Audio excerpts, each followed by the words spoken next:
MLA Raja Singh రాజీనామా మంటలు చల్లారడం లేదు. రాజాసింగ్ విషయంలో హైకమాండ్ ఏం చేయబోతుందన్నది ఆసక్తికరంగా మారింది. బీజేపీ క్యాడర్ మాత్రం రాజాసింగ్ కు మద్దతుగా సోషల్ మీడియాలో పోస్టులు పెడుతోంది. మరోవైపు పాత బస్తీలో రాజాసింగ్ కు ప్రత్యామ్నాయంగా మాధవీలతను రంగంలోకి దింపాలని కాషాయ పెద్దలు ప్లాన్ చేశారని కూడా తెలుస్తోంది. దీంతో తెలంగాణ బీజేపీలో ఏం జరగబోతోంది? రాజాసింగ్ ను బుజ్జగిస్తారా లేదా రాజీనామా ఆమోదిస్తారా అన్నది ఉత్కంఠ రేపుతోంది. ఇదే విషయంపై వాళ్ళ డిఎన్ఏలో డిస్కస్ చేద్దాం. భరత్, బీజేపీలో అధ్యక్ష పదవి చిచ్చు ఇంకా చల్లారలేనట్టు కనిపిస్తోంది. అధ్యక్ష పదవి దక్కని వాళ్లలో అసంతృప్తి తొలగించడానికి అసలు బీజేపీ పెద్దలు ఏమైనా ట్రై చేస్తున్నారు? సో ఇప్పుడు అధ్యక్ష పదవికి సంబంధించి మెల్లమెల్లగా కుదుట పడుతుంది. మొదటి రోజు డైజెస్ట్ చేసుకోలేదు చాలా మంది పార్టీ కార్యకర్తలు, లీడర్స్ కూడా. ఇప్పుడు మొన్న నామినేషన్ రోజు అందరు లేరు, కానీ రామచంద్రరావు ఏదైతే అఫీషియల్ గా డిక్లేర్ ఎల్బీ నగర్ వేదా కన్వెన్షన్ లో మీటింగ్ జరిగిందో దానిలో ఆల్మోస్ట్ అందరు వచ్చేసారు. ఒక ధర్మపురి అరవింద్ తప్ప అందరు నేతలు కూడా వచ్చేసారు. ఈటర్ల రాజేందర్ కూడా వచ్చి ఆయన మాట్లాడారు, మీటింగ్ లో పాల్గొన్నారు, ఆయన అభినందించారు. ఈటర్ల రాజేందర్ వచ్చారు, బండి సంజయ్ ఉన్నారు, కిషన్ రెడ్డి, ఆబ్వియస్లీ కిషన్ రెడ్డి, లక్ష్మణ్, బండి సంజయ్ వాళ్ళు ఎట్లాగో వాళ్ళ సపోర్ట్ తోనే రామచంద్రరావు ప్రెసిడెంట్ గా ఎక్కారు. డీకే అరుణ వచ్చారు.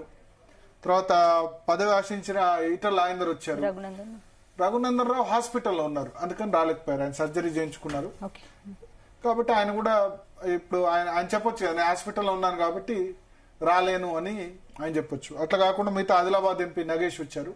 సో పదవి ఆశించిన వాళ్ళు మోస్ట్లీ ఇప్పుడు మహేశ్వర్ రెడ్డి తర్వాత మిగతా ఎమ్మెల్యేలు అందరూ కూడా అటెండ్ కానీ ధర్మపురి అరవింద్ ఒక్కళ్లే. అయితే కార్యకర్తల్లో కూడా చాలా 3-4 రోజులు చాలా తీవ్ర అసంతృప్తి ఉండే. తర్వాత మెల్లమెల్లగా డైజెస్ట్ చేసుకుంటున్నారు. పార్టీ హైకమాండ్ బహుశా ఇప్పుడు ఒక నేతకి ఇస్తే ఇంకో నేత కోపం, ఈటల రాజేందర్కి ఇస్తే బండి సంజయ్ కోపం కావచ్చు, బండి సంజయ్కి ఇస్తే ఈటల రాజేందర్ కోపం కావచ్చు, అరవింద్కి ఇస్తే మిగతా ఈటల రాజేందర్ కోపం కావచ్చు, డీకే అరుణకి ఇస్తే వేరే వాళ్ళ కోపం కావచ్చు.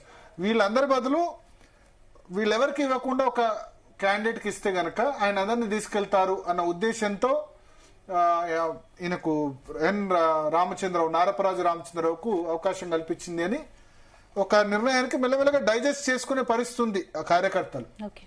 అంటే దూకుడు ఊపు రాదు, అంత తొందరగా ఊపు అయితే రాదు ఇప్పుడు. ఎందుకంటే అది ఈటల రాజేందర్కో లేకపోతే ధర్మపురి అరవింద్కు ఉంటే ఇమీడియట్ గా ఊపు అనేది పార్టీకి వచ్చేది. ఇప్పుడు షార్ట్ టర్మ్, లాంగ్ టర్మ్, ఇది హైకమాండ్ లాంగ్ టర్మ్ లో చూసిన స్టెప్ గా నేను అనుకుంటున్నా. షార్ట్ టర్మ్ లో అయితే పార్టీకి ఇమీడియట్ గా బెనిఫిట్ ఉండదు. ఎందుకంటే షార్ట్ టర్మ్ లో పార్టీలో కొత్తగా జాయినింగ్స్ కావు. బీజేపీలో కొత్తగా ఒక 1.5 year వరకు ఎవరు కూడా జాయిన్ కారు. ఎందుకంటే ఇప్పుడు లోకల్ బాడీ ఎలక్షన్స్ ఉన్నాయి, గ్రామ పంచాయతీ కానీ తర్వాత MPTC, ZPTC. Bharatiya Janata party Telangana రాష్ట్రంలో సర్పంచులు కొన్ని చోట్ల గెలవచ్చు. సర్పంచులు అంటే ఇండివిజువల్, పార్టీ గుర్తు మీద ఉండదు. కానీ ఎంపీటీసీలు, జెడ్పీటీసీల విషయంలో ఎప్పుడు కూడా ట్రెడిషనల్ గా కూడా చాలా తక్కువ సీట్లు వచ్చిన పరిస్థితి ఉంది. మండల పరిషత్ గెలుచుకున్న సందర్భాలు చాలా తక్కువ. బహుశా కల్వకుర్తి కాన్స్టిట్యున్సీలో కొన్ని కాన్స్టిట్యున్సీస్ లో మాత్రం ఉంది. ప్లస్ జడ్పీ చైర్మన్ పీఠం భారతీయ జనతా పార్టీ నాకు తెలిసి గెలవలేదు తెలంగాణ రాష్ట్రం. జడ్పీ చైర్మన్ అంటే ఆ జిల్లాలో హైయెస్ట్ జడ్పీటీసీలు గెలవాలి. అది కూడా 32. మనకు ఇంతకుముందు ఉమ్మడి రాష్ట్రంలో తెలంగాణలో 10 ఉంటుండే, ఇక్కడ ఈ విధంగా ఉంటుంది. టీడీపీతో పొత్తుల భాగంగా వచ్చి ఉండొచ్చు ఇంతకుముందు, బట్ సొంతంగా జడ్పీ చైర్మన్ పదవి భారతీయ జనతా పార్టీ ఇంతవరకు గెలవలేదు ఏ జిల్లాలో కూడా. సో ఇప్పుడు రాబోయే ఎన్నికల్లో కూడా ఇక 1-2 నెలల్లో కూడా MPTC, ZPTC elections, sarpanch elections ఉన్నాయి. దానిలో కూడా నేను ఎంపీటీసీ, జెడ్పీటీసీ ఎలక్షన్స్ లో కూడా అంత మంచి పర్ఫార్మెన్స్ ఉంటుందని నేను అనుకోను. ఎందుకంటే గ్రాస్ రూట్స్ లెవెల్ ఇంకా లేదు. అండ్ పార్టీ నాయకత్వం ఎప్పుడు కూడా పంచాయతీ ఎన్నికలు, ఎంపీటీసీ, జెడ్పీటీసీ ఎన్నికలు సీరియస్ గా తీసుకోవద్దు. నేను ఇవాళ పార్టీ కొత్త అధ్యక్షుడు రామచంద్రరావుని ఇంటర్వ్యూ చేశాను, మన టెలికాస్ట్ కూడా అవుతుంది. ఆయన చెప్పారు ఏంటంటే మేము ఎప్పుడు కూడా పంచాయతీ ఎన్నికలు సీరియస్ గా పట్టించుకోలేదు ఇప్పుడు, కానీ ఈసారి కొంచెం సీరియస్ గా తీసుకుంటాం అన్నది. ఇప్పుడు సీరియస్ గా తీసుకుంటే నడవదు కదా 1-2 months లో. సో పోటీ ప్రధానంగా కాంగ్రెస్, బీఆర్ఎస్ మధ్యనే ఉంటుంది. బీజేపీ సంబంధించి లోకల్ గా బలం ఉన్న వాళ్ళు గెలుస్తారు తప్ప 32 జడ్పీలో ఒక్క జడ్పీ చైర్మన్ కూడా వచ్చే అవకాశం లేదు. సో అయితే slow and steady wins the race. High command వ్యూహం ఏంటంటే క్యాడర్ ను బిల్డప్ చేయాలి, అందరినీ కలుపుకొని పోవాలి. ఒకళ్ళకి ఇస్తే ఒకళ్ళ కోపం కాకుండా, ఒకటే వర్గం లాగా కాకుండా అందరినీ కలుపుకొని వెళ్లే వ్యక్తి అయి ఉండాలి. కిషన్ రెడ్డిని ఎందుకు పెట్టారు బండి సంజయ్ని తీసేసిన తర్వాత? కిషన్ రెడ్డి అయితే అందరిని కలుపుకొని పోతాడు, పార్టీ వ్యక్తి కదా. సో ఆయన అసెంబ్లీ ఎన్నికల్లో ఓడిపోయింది, కిషన్ రెడ్డికి 4 నెలల టైం ఇస్తే. మరి పార్లమెంట్ సమయానికి వచ్చేసరికి 8 సీట్లు వచ్చాయి. 8 సీట్లు తెలంగాణలో రావడం, మీకు ఉమ్మడి రాష్ట్రంలో కూడా 8 సీట్లు ఎప్పుడు రాలేదు ఒంటరిగా పోటీ చేసి, తెలుగుదేశంతో పొత్తున్నప్పుడు కూడా రాలేదు. సో కాబట్టి నేనేం చెప్తానంటే, ఇప్పుడు ఆ slow and study venture long term లో కిషన్ రెడ్డి ఎవరికి పెద్ద శత్రువు కాదు, పార్టీ మ్యాన్, పార్టీ ఏది చెప్తే హైకమాండ్ ఏది చెప్తే అది చేస్తాడు కాబట్టి రిజల్ట్ వచ్చింది. సో రామచంద్రరావును కూడా పార్టీ హైకమాండ్ లాంగ్ టర్మ్ ను దృష్టిలో పెట్టుకొని పెట్టింది. టెస్ట్ మ్యాచ్, నాటి T20 వన్డే మ్యాచ్ కాకుండా ఇంకా 3.5 సంవత్సరాలు ఉంది ఎలక్షన్. ఇప్పుడు దూకుడు ఉండొచ్చు, కానీ దూకుడు చేసి మళ్ళీ బోర్ల పడొద్దు. ఈటల రాజేందర్కి ఇస్తే బండి సంజయ్ వర్గం నాన్ కోఆపరేట్ చేయకుండా ఉండొద్దు. బండి సంజయ్కి ఇస్తే ఈటల రాజేందర్ ఇంకా వేరే వాళ్ళకి ఇస్తే ఈటెల రాజేందర్ కి అధ్యక్ష పదవి వస్తుందని చాలా ప్రచారం అయితే జరిగింది. మళ్ళీ లాస్ట్ మినిట్ లో అంటే ఈటెల కొంత అసంతృప్తిలో ఉన్నట్టు తెలుస్తోంది. ఈటెల అంచర్లు కూడా తీవ్ర నిరాశలో ఉన్నట్టు కూడా తెలుస్తుంది. అసంతృప్తి డెఫినెట్ గా ఉంటుంది. ఆయన ఎక్స్పెక్ట్ చేశారు జూలైలో స్టేట్మెంట్ వస్తుంది, జనవరిలో ఆయన డిక్లేర్ చేస్తారని ఎక్స్పెక్ట్ చేశారు. బట్ అల్టిమేట్ గా రామచంద్రరావు జరిగింది. అయితే ఈటల రాజేందర్ వస్తాడో రాడో అనుకున్నారు, కానీ ఆయన వచ్చేసారు కదా, నామినేషన్ రోజు లేరు, కానీ నెక్స్ట్ డే వచ్చి స్టేజ్ మీద అటెండ్ ఆయన కంగ్రాచులేట్ చేసి వెళ్ళారు. ఇవాళ నేను భారతీయ జనతా పార్టీ కొత్త ప్రెసిడెంట్ ఎన్ రామచంద్రరావుతో కూడా మాట్లాడినప్పుడు ఆయన ఏమన్నారంటే, ఈటల రాజేందర్ ఇప్పుడే నాకు కాల్ చేశారు, మీ ఇంటికి రావాలా, నేను మీ ఇంటికి రావాలా, మీరు వస్తారా అని అడిగారు. నేనే ఆయన ఇంటికి వస్తా అని అన్నాను. లేదు నేనే వస్తా అని ఈటల రాజేందర్ అన్నారు. కానీ ఇవాళ వద్దు, ఎందుకంటే చాలా వందలాది మంది కార్యకర్తలు ఉన్నారు. తార్నాకలో చాలా చిన్న ఇంట్లో ఉంటారు రామచంద్రరావు గారు, జూబ్లీ హిల్స్ బంజారా హిల్స్ లో కాదు. సో అక్కడంతా కూడా ట్రాఫిక్ జామ్, వందల సంఖ్యలో కార్యకర్తలు ఉన్నారు. ఎందుకంటే కొత్త అధ్యక్షుడు కదా, అన్ని జిల్లాల నుంచి వచ్చి అందరు కలిసి అభినందించి వెళ్తున్నారు. సో వెళ్తున్న సందర్భంలో ఆయన ఏమన్నారంటే, ఇవాళ వద్దు, ఇవాళ చాలా మంది ఉన్నారు, రేపు కలుద్దామని ఈటల రాజేందర్ చెప్పారట. సో ఈటల రాజేందర్ కూడా ఈయన మల్కాజ్గిరి అసెంబ్లీ పోటీ చేశారు కదా రామచంద్రరావు. సో మల్కాజ్గిరి పార్లమెంట్ సభ్యుడు, ఇప్పుడు సిటీ పార్లమెంట్ సభ్యుడు అయ్యారు, హుజురాబాద్ కాదు. సో ఆయన కూడా వెళ్ళి ఇప్పుడు కలుస్తారు. అల్టిమేట్ గా డైజెస్ట్ చేసుకోక తప్పదు. ఇంకా 3.5 సంవత్సరాల టర్మ్ ఉంది కదా ఈటల రాజేందర్కు ఎంపీగా. ప్లస్ ఇప్పుడు బండి సంజయ్కి వచ్చింది అనుకోండి, ఈటల రాజేందర్కు నా వాళ్ళని తొక్కిస్తారు, పూర్తిగా నాకు ఇబ్బంది అవుతుందని అనుకుంటారు. సో రామచంద్రరావు అయితే ఇబ్బంది, అంత తీవ్రమైన ఇబ్బంది ఉండదు. బండి సంజయ్కి ఈటల రాజేందర్కు ఇప్పుడు ఎడమొహం పెడమొహంగా ఉంది కాబట్టి ఆయన కూడా ఓకే. కాకపోతే చూస్తారు, అంటే రామచంద్రరావు విధానం ఏంటి, తను చెప్పిన వాళ్ళకి, తను సిఫార్సు చేసిన వాళ్ళకి పార్టీ కార్యవర్గంలో దానిలో పదవులు ఇస్తున్నారా లేదా. ఇప్పుడు ఆయన మల్కాజ్గిరి ఎంపీగా ఉన్నారు. ఇప్పుడు ఎక్కడికి వెళ్తారైనా?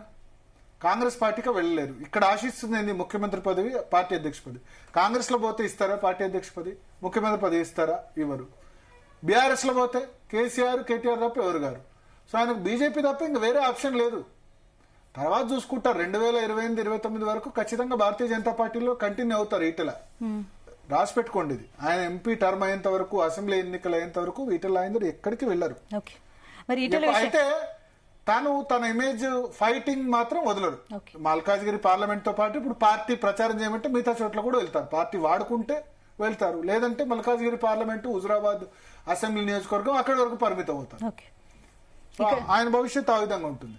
ఈటల విషయం పక్కన పెడితే రాజాసింగ్ విషయంలో అధిష్టానం ఆలోచన ఏమై ఉంటుంది? రాజాసింగ్ బీజేపీ సో రాజాసింగ్ కి సంబంధించి నాకు అత్యంత విశ్వసనీయ వర్గాల ద్వారా జరిగిన సమాచారం ఏంటంటే, రాష్ట్ర నాయకత్వం మీరేమీ కామెంట్ చేయకండి అని చెప్పారు. ఇంకా మన ప్రెస్ మీట్ పెట్టారు కదా, రాజాసింగ్ ప్రెస్ మీట్ పెట్టిన తర్వాత మళ్ళీ ప్రెస్ మీట్ పెట్టారు కదా, ఇంకా మీరేం మాట్లాడొద్దు అని చెప్పారు. ఇన్క్లూడింగ్ అధ్యక్షుడు కిషన్ రెడ్డి, కొత్త అధ్యక్షుడు రామచంద్రరావు, కిషన్ రెడ్డి, ఎవరిని కూడా రాజాసింగ్ విషయంలో ఏం మాట్లాడొద్దు, మేము చూసుకుంటామని జేపీ నడ్డా, భారతీయ జనతా పార్టీ జాతీయ అధ్యక్షుడు జేపీ నడ్డా స్వయంగా కొత్త అధ్యక్షుడు రామచంద్రరావుకు ఫోన్ చేసి రాజాసింగ్ విషయంలో మీరేమీ మాట్లాడొద్దు, మేము చూసుకుంటామని చెప్పారు. సో బాల్ హైకమాండ్ కోర్టులో ఉంది, ఆయన రాజీనామా యాక్సెప్ట్ చేయాలా వద్దా అన్నది. సో దీనిలో రాష్ట్ర నాయకత్వం పని అయిపోయింది. ఇంకా రాష్ట్ర నాయకత్వం సంబంధించి ఒపీనియన్ ఇంకా వాళ్ళేం తీసుకునే పరిస్థితులు లేరు. నాకు తెలిసి యాక్సెప్ట్ చేయరని అనుకుంటారా, ఎందుకంటే త్వరలో జీహెచ్ఎంసీ ఎన్నికలు అంటే సైలెంట్ గా. ఇప్పుడు ఆయన కూడా, రాజాసింగ్ కూడా మనం నిన్న మాట్లాడారు, 4 మాత్రమే పార్టీ నడిపిస్తున్నారు, ఎవరు గెలినప్పుడు నేను గెలిచా, అప్పుడు 5 గెలిచినప్పుడు గెలిచా, మనం ఒక్క శాసనసభ్యుడిగా ఉన్నప్పుడు కూడా నేను గెలిచాను, ఒక్కడనే గెలిచాను, నేను ఒక్కడే. అప్పుడు నిజానికి ఒక్కడు గెలిచినప్పుడు రాజాసింగ్ కు టికెట్ ఇమ్మని వీళ్ళు రికమెండ్ చేయలేదు, చేయకుంటే డైరెక్ట్ గా అమిత్ షా పేరు రాశారు, అమిత్ షా ద్వారా టికెట్ వచ్చింది, ఆయన ఒకటే గెలిచారు, మిగతా 118 మంది ఓడిపోయారు, ఇంక్లూడింగ్ కిషన్ రెడ్డి. సో అది ఉంది హైకమాండ్ కు. మొన్న అప్పుడు సస్పెండ్ చేసింది మతపరమైన వ్యాఖ్యలు. నుపూర్ శర్మ సస్పెండ్ చేసినప్పుడు ఇతర దేశాల నుంచి ఒత్తిడి వచ్చింది, మరి రాజాసింగ్ పరిస్థితి కూడా ఏందని. సో అందుకని సస్పెండ్ చేశారు. సరిగ్గా ఎలక్షన్ టైంలో దాన్ని లిఫ్ట్ చేశారు. ఇప్పుడు త్వరలో జిహెచ్ఎంసీ ఎన్నికలు ఉన్నాయి కదా, ఇలాంటి తరుణంలో రాజాసింగ్ అధిష్టానం ఇబ్బంది పడుతుందని. నవంబర్ లో జిహెచ్ఎంసీ ఎలక్షన్స్ ఉన్నాయి, కానీ నవంబర్ లో జిహెచ్ఎంసీ ఎలక్షన్స్ పెట్టదు ప్రభుత్వం. ఎందుకంటే ఇంకా పంచాయతీ కావాలి, తర్వాత ఏమంటారు పార్లమెంట్ పంచాయతీ కావాలి, ఎంపీటీసీ కావాలి, జడ్పీటీసీ కావాలి, మున్సిపల్ కావాలి, ఇవన్నీ తర్వాత జిహెచ్ఎంసీ. సో ఇన్ని ఎలక్షన్స్ పంచాయతీ ఎన్నికలకి సంవత్సరంన్నర అయింది చేయక. అండ్ జిహెచ్ఎంసీలో ఇప్పుడు ఎలక్షన్స్ పెడితే కాంగ్రెస్ పార్టీ సిచ్యువేషన్ బాగాలేదు, అందుకని పెట్టరు. సో జిహెచ్ఎంసీ ఎన్నికలు దాని గురించి అని రాజాసింగ్ గురించి ఆలోచించకుండా వాళ్ళు ఆలోచించేది ఒకటే యాంగిల్ ఉంటుంది, ఏంటంటే రాజాసింగ్ ని గనక ఇప్పుడు యాక్షన్ తీసుకుంటే వచ్చేయండి.